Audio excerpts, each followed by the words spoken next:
I'm going to be talking about how Bitcoin maximalism steals from you. So Bitcoin maximalism crushes opportunity and it crushes sovereignty. So it ignores the sole purpose of Bitcoin.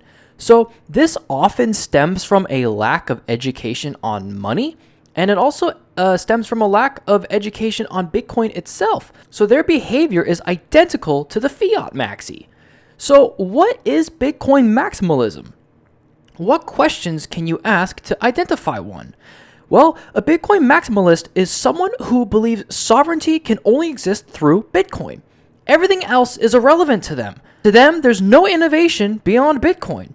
No new frontiers for sound money, no new areas of sovereignty worth exploring. But think about what that really means.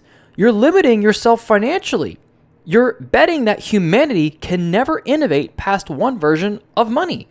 And they are ignoring other areas of sovereignty that could transform their life. And here's the irony. If you truly love Bitcoin, wouldn't you want to apply that same Bitcoin ethos and spirit of innovation and sovereignty to every area of your life? Bitcoin maximalism isn't thinking in terms of Bitcoin. It's anti-Bitcoin thinking. Maximalism is human innovation minimalism. So look what happens when you ask questions about it or compare it to other forms of sound money. Bitcoin is supposed to increase sovereignty and help you be a free thinker. And this isn't just a theory. Try asking questions about Bitcoin or suggesting an alternative form of sound money and see what happens, and ask, how are you treated? I've been blocked by Adam Back, Max Kaiser, Fred Krueger, pretty much every major Bitcoin voice, not for trolling, but for simply asking questions. That's not sovereignty, that's censorship, and it proves the point. Maximalism does not defend Bitcoin. It defends an ideology by silencing curiosity. So what happens to sound money when there's no conversation? And guess what? This isn't new. Every generation has had their final form of money. Every generation thought they had arrived at the perfect store of value.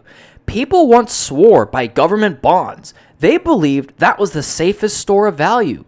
Before that, gold was untouchable. To many, gold was the end of the story. Then real estate became the inflation hedge. People treated houses like money itself. And guess what? Then in the 2000s and the 90s, everyone thought innovation had also peaked from the internet. And the main store of value was index funds and mutual funds. That was the version of sound money. But guess what? Now we see people clinging on to Bitcoin the exact same way. The point is, if you have the superior asset, it's going up forever, Laura. Forever. Right. Convinced it's the final destination and that this is the final form of money. The funny thing is, every one of these groups of people always believes the other person's sound money is weird or defective. This is Matthew Kratter's Bitcoin University. Today I want to talk about how to talk to an idiot sandwich about Bitcoin. If you're a Bitcoin maximalist, you've probably felt this. You've felt this frustration with people when you see that they choose fiat as their base layer. Because if you're using Bitcoin and you see someone else use fiat, it's like, what are you doing, right? I wouldn't put 2 nickels in that mess. And the people who use fiat call Bitcoin a scam. So their base layer is better than your base layer. That's how every one of these money ideologies treats each other. Simple. It's simple. Your mommy and daddy were wrong. The only thing you should buy is this one right here, multifamily. Even if you're in a market that is overpriced. It's going up forever, Laura. One base layer is better than the other, right? So what if I told you my base layer wasn't Bitcoin? What if I told you my base layer was a harder, more scarce, more secure, more decentralized sound money than Bitcoin? And if that sentence made you squirm, you are a victim of this mindset. So look for protocols that are more Bitcoin than Bitcoin. That will be my next video. So what does that actually look like in your life, right?